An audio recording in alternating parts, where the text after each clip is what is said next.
Welcome back to another episode of the Demystifying Self-Publishing Podcast. I'm your host, Alyssa, and today I am joined by Kim Speed, a woman who wears many hats, and I'm really excited for you to share your wisdom with our audience today. Kim, would you mind introducing yourself? Certainly, Alyssa. Hello, everyone. I'm Kim Speed, and I am a brand coach who helps service-based entrepreneurs build confident, client-attracting brands. And the reason I do this was because I have transitioned from the corporate world myself, and I now support coaches, consultants, creatives, and experts, authors, and speakers who are using their skills and passions to serve others.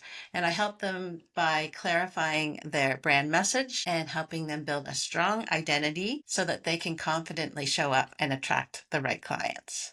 Amazing. I think that this is going to be such a beneficial conversation for our audience today. And you had mentioned that you help authors, creatives, and you yourself are also an author. So can you chat a little bit how that transition happened? Yes. So I actually became an author as a brand building opportunity. So it wasn't because I thought I was a great writer or I had a great story in me. I really used this as a marketing tactic. And it's a great way for people to build their authority, their expertise, and their personal brand. And that's what I did. So I was able to hook up with a publisher who was teaching me how to do this. So it wasn't like I was brilliant and said, I'm going to write a book. I really learned from somebody else and their expertise on how to use a book as a platform to help get noticed by people. And it was something that worked very, very well. Amazing. Well, we're going to chat a little bit about that shortly because the journey to authorpreneurship is one that is becoming more and more sought after. So I think your expertise there is going to be extremely helpful and insightful for our audience. But I think one of the things that challenges many authors is reaching the right audience. How can authors begin that journey to identify and attract their ideal readers? Well, one of the biggest mistakes I see authors make is that they are trying to appeal to everyone.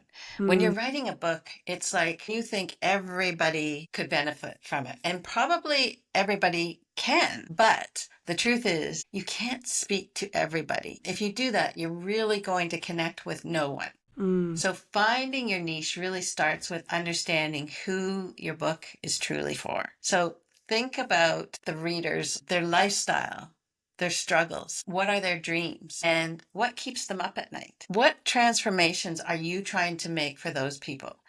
Think about their problem and the type of solution that you can bring to that. Right. And when you know exactly who you're speaking to, everything from your writing to your marketing becomes much more focused and effective. That's great advice. I think we often, as authors, view our material as something that we ourselves would enjoy, and this is what I like and gravitate towards, so this is the way that I'm going to approach it, instead of maybe taking that step back and thinking, okay, who is my ideal reader and what do they want to see from the messaging or the book cover or the description? And you can even simplify this further.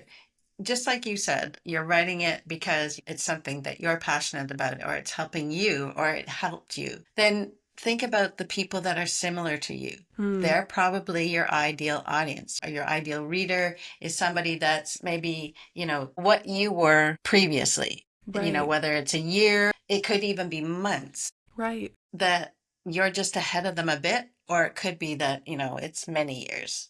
Right. So then thinking about where to find and connect with that audience, I guess we could think about where it is that we spend our time, whether that's on Reddit in a book forum or on Instagram or Facebook, depending on maybe the demographic that we're trying to connect with.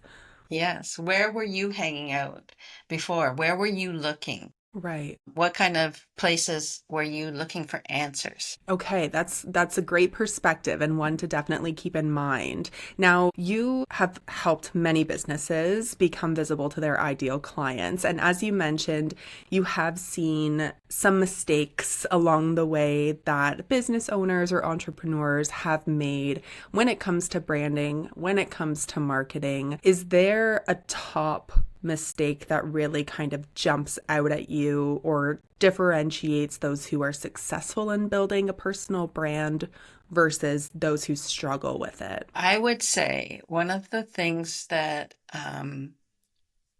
will help you the most is to understand the difference between brand and branding Mm, and which order you do them in. Most people think about a brand as your logo or your book cover or your visuals and your website. But really, what I say is that your brand is really your voice, it's your values, it's your personality, and your message that you have to understand what those things are and the audience that you're going to serve. right. All of those things are what your brand are. They are, in essence, how you want to be perceived. And when you understand what your brand is, you're going to be able to use that to build your reputation. So let's interchange those two words. Your brand is equal to your reputation. Mm, And you need to nurture that and make sure that you communicate it so that people understand. How do you communicate it? You do that through your branding. So that is all of your things like your visuals and your message and your copy and your fonts and your colors that you want to use consistently throughout. So both are important, but they must be done in order. So don't be thinking about your book cover until you figured out your message and your personality and your character and what your true values are on how you are trying to come across and the way that you are perceived. And you want to do that authentically. right. I know that's an overused word right now, or I hear it a lot, I guess, because I'm in the branding world. Marketing these days is really not about whether you're doing business to consumer or business to business. It's really about, I call it H to H, which is human to human connection. Mm, And as a writer, that's what you're trying to do. You're trying to connect to your reader. You're trying to connect to that person. When you have a book out there, you're really having a private moment with people. So make it stand out and make it a relationship. You touched on something there, the human to human factor. And one of the things that really resonates with me is this idea that at the end of the day, people support people. They don't go to the local business because they recognize the name necessarily. They go because Jess and Tom from, my daughter's soccer team own the business and they give back to the community and they're really well acquainted throughout these different community avenues or on social media. And I think when people can relate to those that they're following, whether that is through Goodreads and they're seeing the author journey or a blog post or social media, that's when that connection really starts to form. And I think that it's a bit of a misconception, and it's one that we've talked about previously on the podcast, where people will wait until they have a physical book ready to be purchased to start their marketing journey.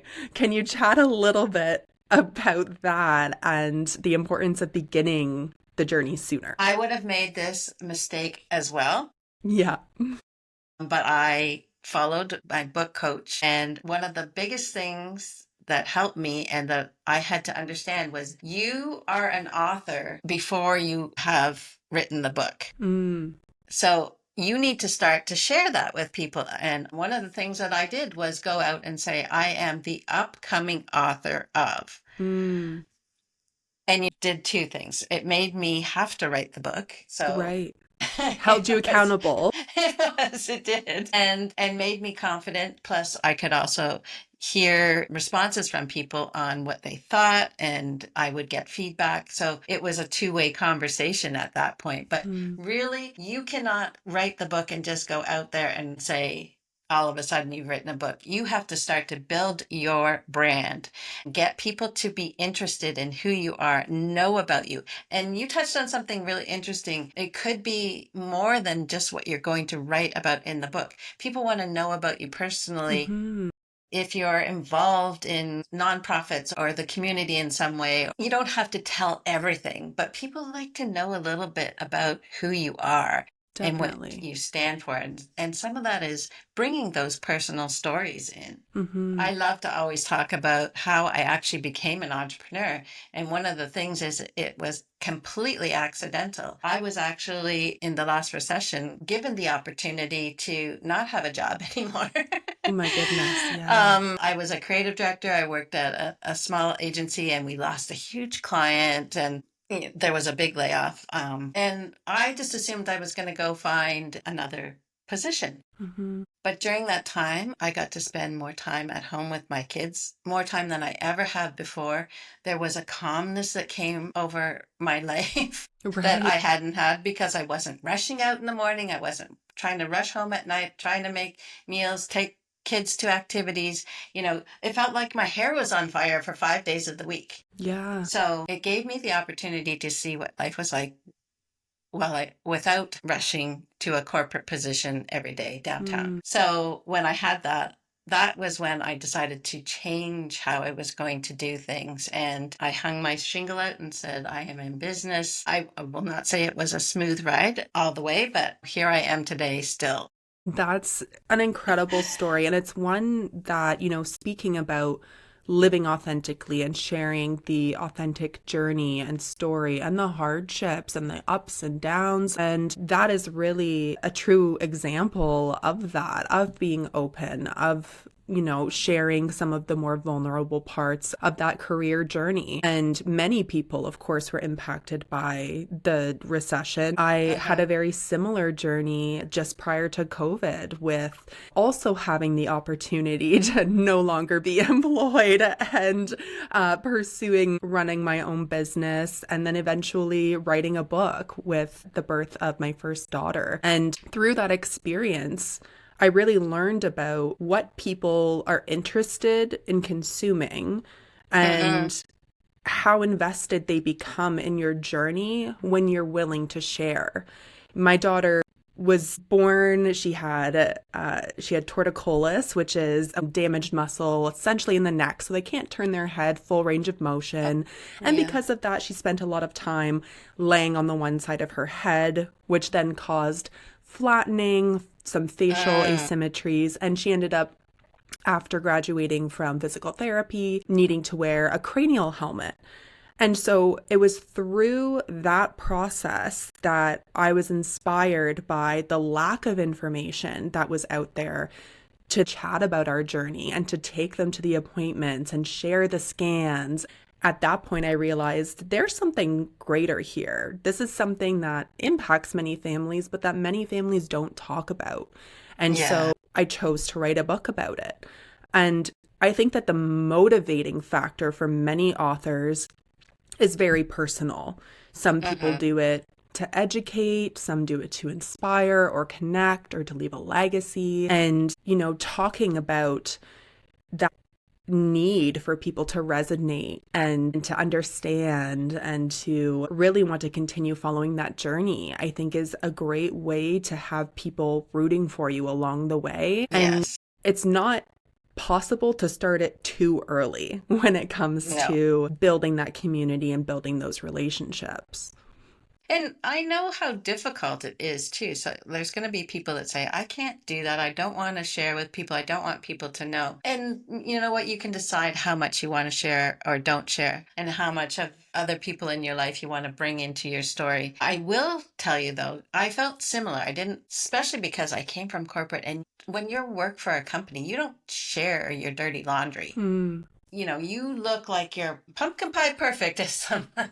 You have to cross your T's and dot your I's. When I finally let people into my world to let them know and share with them, I connected with so many people that I probably wouldn't have connected with before that were also in the same position. Lots of people go through similar things, or, they may also feel vulnerable too. And I'm sure your story, the same. Like there was probably people that didn't know where to go and could use some help, or just similar types of situations where a Right. mother and a child or a parent is going through some stresses. It just connects you with so many people. It's amazing. Absolutely. I think, again, going back to the idea of human to human, moving through the pandemic, we did see a shift in the algorithm. We saw a shift in the types of content people were interested in. They no longer wanted to see the quote unquote highlight reel. They wanted to see the raw, the real, the vulnerable. And that really opened up an opportunity for people to feel more comfortable, I think, in Mhm. popping on a live on social media and just chatting about their day free, or, not feeling like they had to look or speak in a perfect way in order to be well received. And I think that Yeah. that has really kind of evened the playing field for a lot of people who are exploring that journey. Yeah. And it's those connections that, you may not actually hear the other side right away, or you may only hear from a few people Mm, that are feeling, confident enough to respond or, leave you a message. But there's a ton of people that are watching and hmm. listening that you don't realize right away. And those are key relationship builders. Those are probably the people that need you the most. Right. Well, what's the saying that for every one person who tells you how great you are, there are 10 other people thinking it? Yeah. So, you do have people who are more vocal on tools like social media, or who will leave a review or send an email. And in the background, there are still all of these people who are maybe telling their friends about you, but you're not necessarily privy to that information. So even though it may seem like there are only a few engaged, you're really creating for a much larger audience than you're even aware of. Yeah. And I would say as an author, even if you're in the process of, writing or planning your book, start showing up consistently. Mm, Find a platform you're comfortable with, and maybe it's more writing. So maybe it is a blog or a newsletter or something. That's fine. Just yeah, find a space. It could be social media. Maybe it's in-person events. You know, right. find a place where you're comfortable to start to talk about what you're doing and invite people into your world. Mm, And as a writer, maybe it's, talk about behind the scenes of why you're writing, how you're getting your information or researching, and ask for their opinions absolutely. and share your writing processes and challenges that you have. That's okay too. Definitely. Now, you chatted a little bit here about the in-person component. Do you have any advice for people who are looking to make those in-person connections, whether that's something that they are setting up themselves, or if they're looking to connect with media outlet or an opportunity for public speaking? Is there anything that you can suggest that may help them on that path? There are so many people that are looking for content.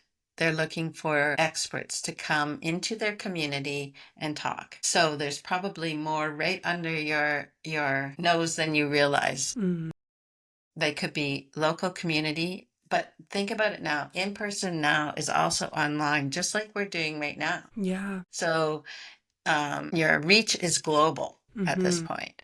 So you can go on and start to search your topic and then look for forums, look for networking groups. There's tons and tons out there. Right. When I started looking, that is actually how I built my business in the beginning is networking. And when I was building my business, we had to do it the old-fashioned way. There, people didn't do this online. I went Yeah. to local events, and then I had one-on-one conversations, and some of those were in person as well. Now Mm, we're so lucky. We can have these group networking events and then meet with people after and have those one-on-one conversations all online. right. So, Right. but there are so many. You just have to start to really dig into the internet. That's what it's there for. It's such a great tool. And now you can actually use AI. There's a platform called Perplexity, which does really great work on research. So if you ask a Mm, question about local networking in my area on a topic, it will be really helpful for you. That's great to know because we definitely have heard a lot of, mixed opinions pertaining to AI, whether it is positive because people are looking to optimize things like their time or be able to quickly conduct research, as you mentioned, on something like networking events or speaking opportunities near me. Yeah. Yeah. And then, of course, there are people who are still intimidated by the idea of AI. And I think within the publishing industry, we are seeing a little bit more of a unique perspective where we could ask ChatGPT to write a book and submit the book Yeah. for publishing or ask for it Yeah. to edit copy. And so I think having that positive spin on some of these tools that are available now to entrepreneurs that weren't previously and really optimizing those to make your life more efficient. I think that's a great perspective. Yeah. And I realize that too. Like, it goes back to the writers Mm-hmm. in Hollywood and script writers and things like that becoming very worried. But I really think that even if you get AI to help you with, ideas and things like that, if you don't bring some of your own personality into that and do some of your own writing, then it really shows. Absolutely. Absolutely. So, with the transition from traditional publishing to now that shift in landscape that has removed a lot of the gatekeeping and barriers through self-publishing and the different models available, there has been an increase in saturation within the market, within the number of books being published every day. Do you have any advice for how an author can differentiate their brand in such a crowded marketplace? That is exactly why you need to build that personal brand and get people to connect with you and want to know more. You have to treat your book like a product, like a business. Mm, Your book is more than just a passion project. It's a product that deserves a strategy, right. whether you're selling fiction or nonfiction as well. You need to have a plan for what are your broader goals. Mm, So it's not just about putting a book out there anymore. Well, I don't even know if it ever was, right. except that you used to have traditional publishers. Really, what you're doing now is what they would have done. Right. But you have the opportunity, whereas, you don't have to now go look for a publisher. You can get out there and publish a book, which is a good and bad thing, Yes. because you also have to do the things that they would do. And that is the things that we've been talking about. Build the personal brand, do some of the marketing, start talking about it, get out there. So get out from behind the writing and start, building some relationships. Mm, It might mean you have to get a little bit more comfortable speaking. Maybe you're going to eventually offer a course, or maybe you already have a course and, you're going to be promoting that. So it's not all about just a book. right. It's about a business. Right. Let's chat a little bit more about that because, as you mentioned, you published a book as a way to position yourself as a thought leader, a resource. It was a way to gain that social proof and use it as a marketing tool for your business. What other models have you seen from those who have gone the route of publishing a book to use as a tool? What are some of the other passive income streams or products that business owners or entrepreneurs are using today? This is so great. And this could be a whole topic on itself. So one of the things that you can do as you have written a book, you can become a coach after this, because people are seeing that you are the expert in something, that you're showing up, that you have knowledge, that you haven't just all of a sudden, read something and said, I'm going to write about it. You have spent time on this.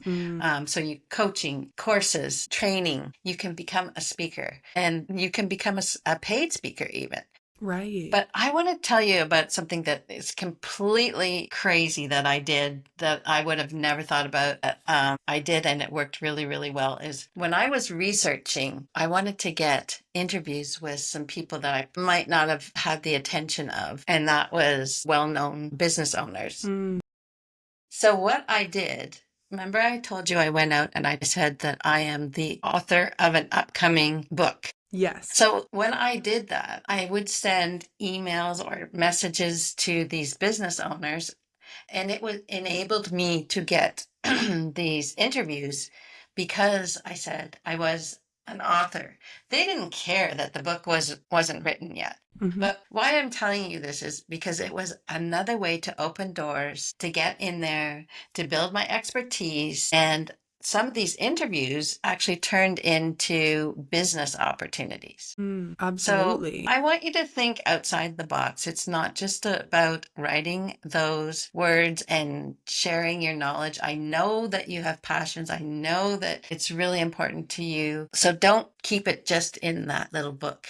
Right. Share with everybody. And if you share freely and start talking to people, it's amazing what opportunities come out. Another thing I did was I also went back to some of those people and to some other people that I knew in my entrepreneur world. These are the people that I'm also are writing to. I'm writing to entrepreneurs, but some of them, I wanted to give them the opportunity of building their businesses. So I offered them sponsorships in the Mm, book.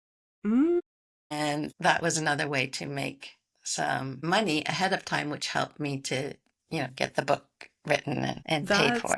so interesting because I think, something that we have heard more about but haven't really explored, and it's something that I really want to in an upcoming episode, is the idea of crowdfunding for a project, a passion project, a book. And Hmm.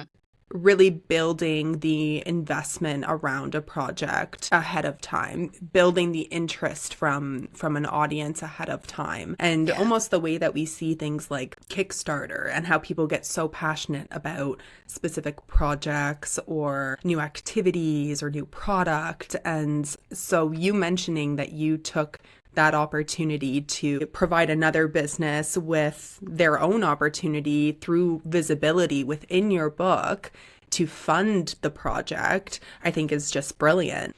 And it is kind of like a Kickstarter. It's a bit more of a private one by invite only. Mm-hmm. I chose carefully who I would ask, and I put a proposal together, and I had different sponsor levels similar to what a Kickstart would do. Like if you came in at this level, you would get this and this. And Yeah. the higher they were, the more that I would help promote them. And Right. all of this helped promote me because they would be promoting the book as well. It really goes back to show the importance of connection and building those relationships because, as we discussed, there may be only a couple people who make it known that they are invested in your work and interested in your work and engaging with your work. But those people behind the scenes who are still following along could be the missing piece to some of that success or some of those opportunities, as you mentioned.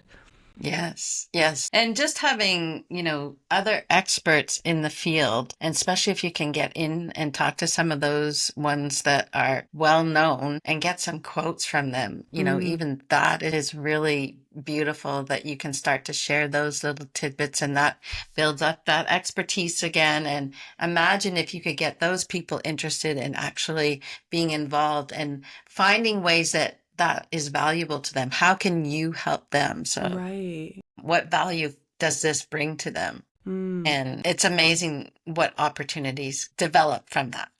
Definitely. I know for myself personally, I'm always keeping a pulse on which I refer to as the social listening, right? Where you are keeping a pulse on industry specific or maybe influencers who are going through similar or similar journeys through motherhood. And so anytime I see an influencer or somebody on social media pop up in my feed and their little baby is wearing a cranial helmet, I'm immediately like sliding into their DMs and offering to send them a book. Because if they receive a book and they even do, you know, a 2-second story showing the book to their following, that's a really great opportunity that not only helps to educate their audience in the event that their audience have family members or they themselves are going through similar experiences, but it immediately increases the awareness of your book by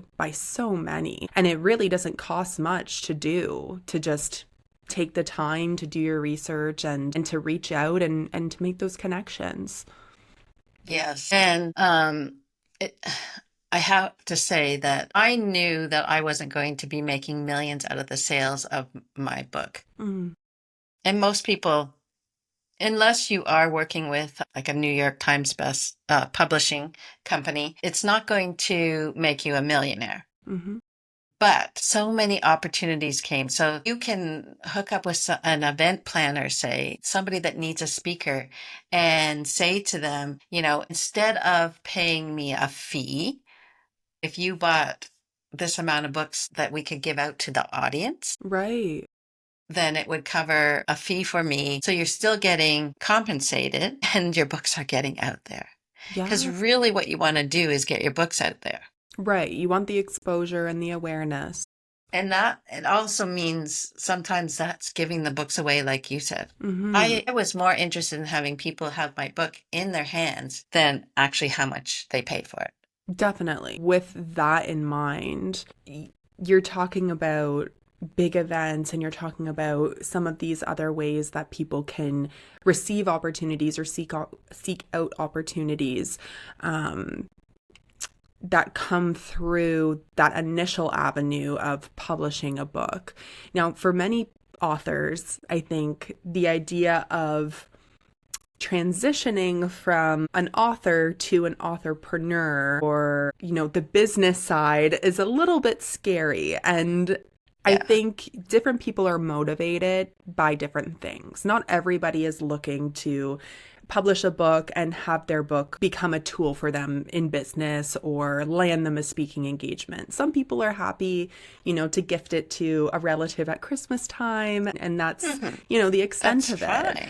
But for those who are interested in kind of making the transition from author to authorpreneur, what would you say is a good starting point, and how did you balance the creative side of writing the book with then positioning it as a business tool? Well, I would say I made it part of my business. Mm-hmm. So if you are looking to become an authorpreneur, you're building a business. Right. So make it all one. Don't make it like it's a separate project. Bring it in as part of your planning, part of your strategy, part of your marketing, and work it in so that it's, you know, part of your 90 days, part of your monthly, part of your weekly plan of how you're going to get the word out there. So really what I'm saying is you're building your brand, and that's how you're going to be an authorpreneur. That's how you're going to find these opportunities. And I've talked about big ideas here that, you know, there's random things that can happen. But if you just start going out there and connecting with people, whether you're doing networking events or just meeting people and having one-on-one coffee conversations and telling people, and you're going to find out other opportunities by doing those things. Right. So Definitely.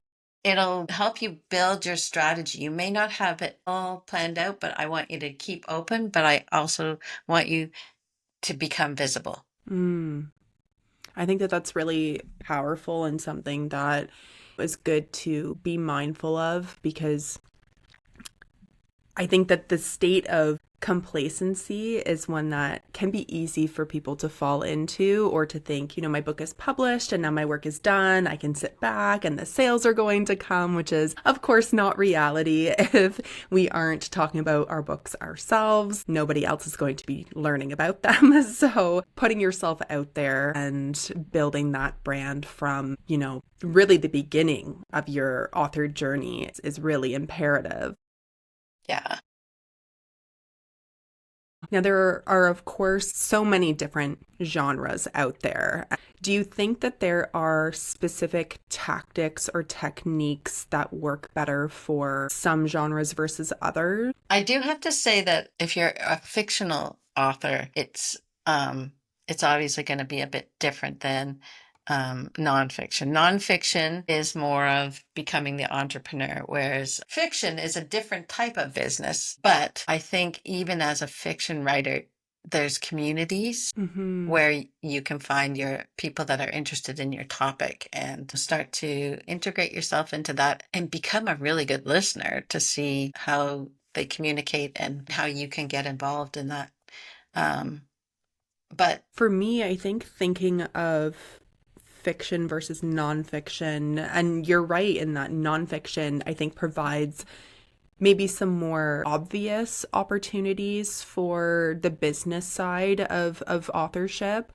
But maybe for things like fiction, we're looking more at, the persona behind a children's author. If I think of Blippi or Miss Rachel, or, some of the characters that are really big in the world of children's literature. Or maybe it's, thinking about fantasy, people who are really devoted to the fantasy genre, who are interested in learning how to write their own fantasy novels or how to write a series and what that looks like.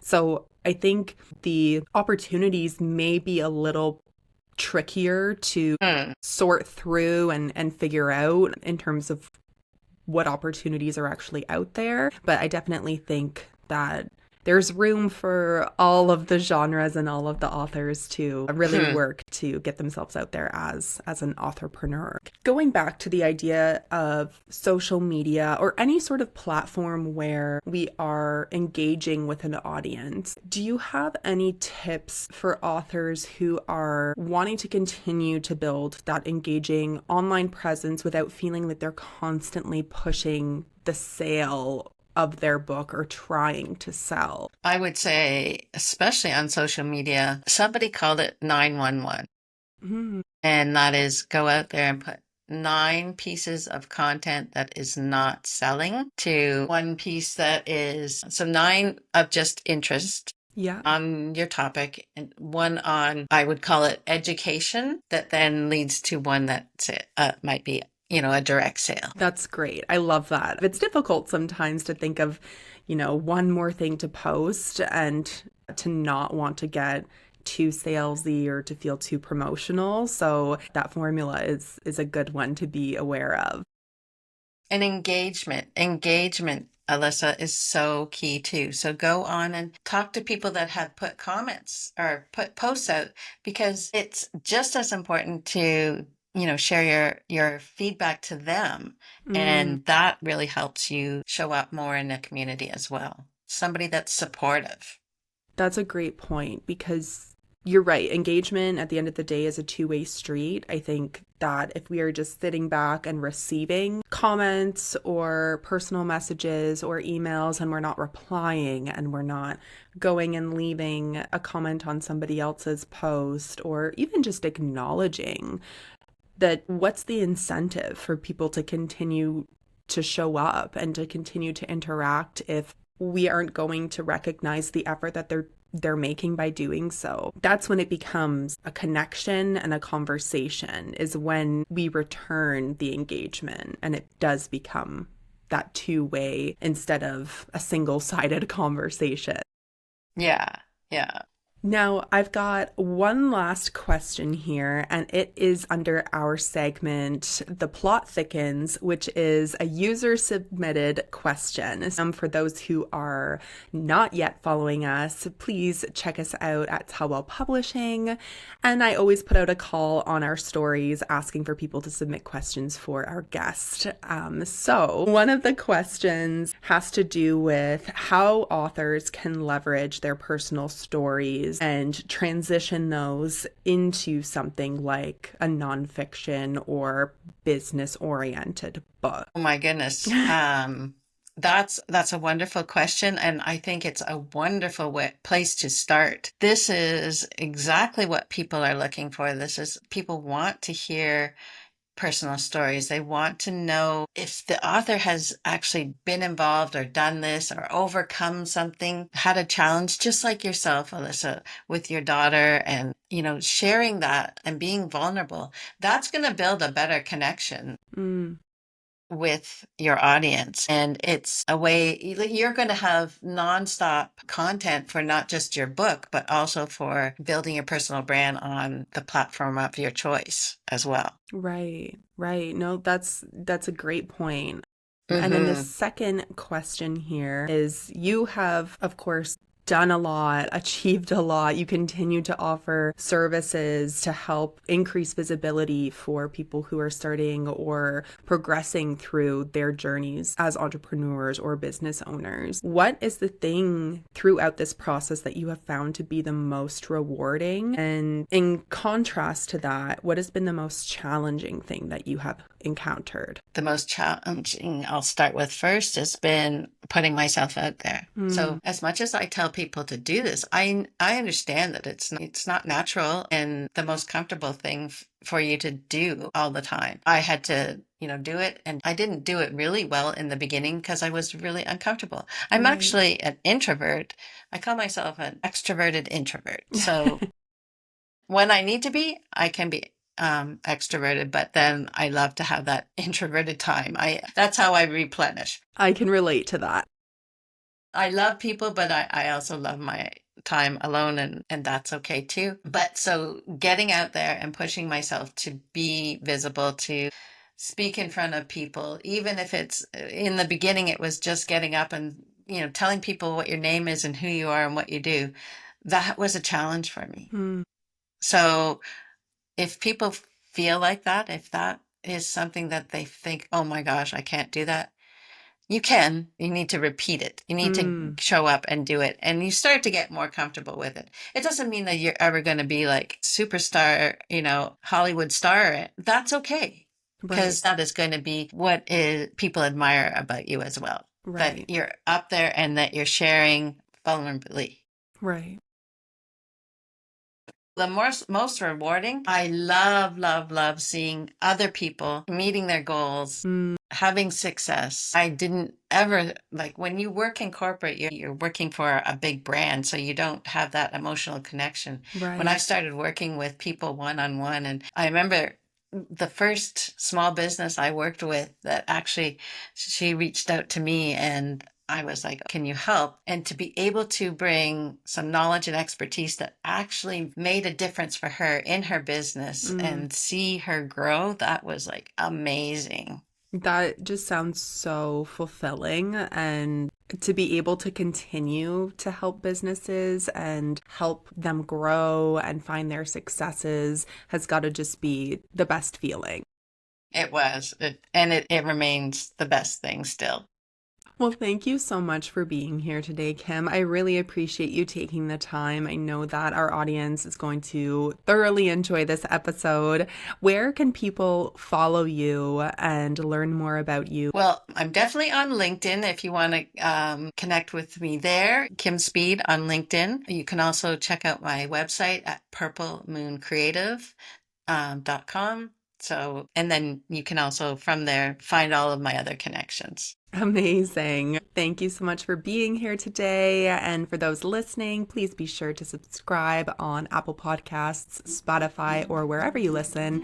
And you can watch the full videos from our podcast on YouTube. We'll see you in the next one. Bye.